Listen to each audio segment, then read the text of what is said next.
얼마 전 일어난 광주 학동 참사, 네. 2019년 잠원동 건물 붕괴 사고와 판박입니다. 이번 사고, 결국 철거 비용 줄이고자 불법 하도급을 한 것이 가장 큰 원인입니다. 이번 사고의 철거공사 불법 재하도급 의혹, 그리고 또 관련된 비리 철저히 수사해야 됩니다.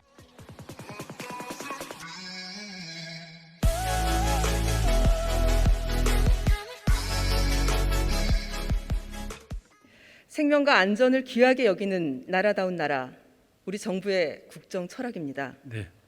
총리님, 얼마 전 일어난 광주 학동 참사, 네. 2019년 잠원동 건물 붕괴 사고와 판박입니다.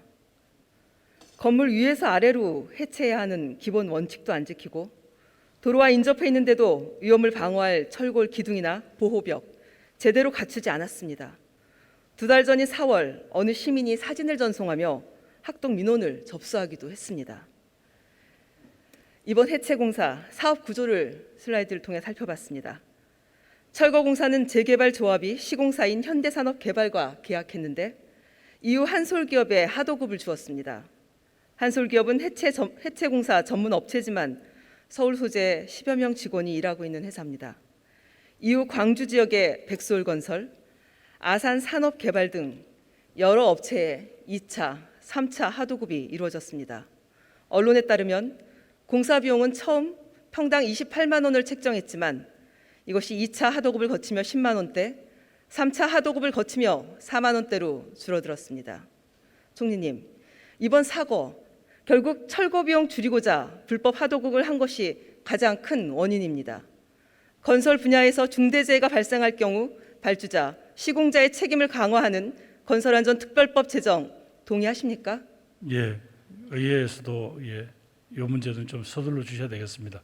오늘 마침 건설의 날 행사장에서도 그런 정부의 안전에 대한 정부도 강한 의지를 밝혔습니다마는 건설업에 종사하시는 그 대표자님들께서도 이제는 거기서 일하는 노동자들의 안전이란 최고의 가치를 위해서 모든 걸 투자해달라고 요청드렸습니다.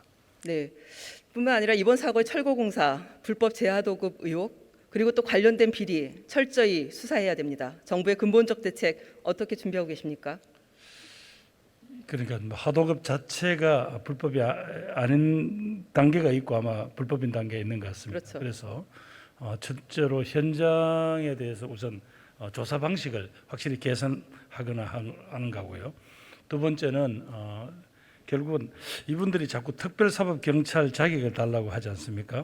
근데 그것이 이제 저희들이 봤을 때 어떤 효과가 있는지 그거는 좀 검토를 해봐야 되겠습니다. 마지막으로는 저는 이제 국토부도 요구를 하고 행안부도 요구를 할 텐데 철거 현장이 됐든 또 위험한 지역이 됐든 간에 그게 정부에서 DB하는 데 있습니다. 그 DB하에 반드시 매일 그 안전 책임자가 뭐 예를 들면 한 차례 이상이나 하루에 2차례 등 반드시 점검을 하고 점검 결과를 DB에다가 올리게끔 그렇게 좀 강제를 해서 보는 눈이 만만치 않다 이런 걸 분명히 그 건설하는 업주들이 알도록 그렇게 하겠습니다.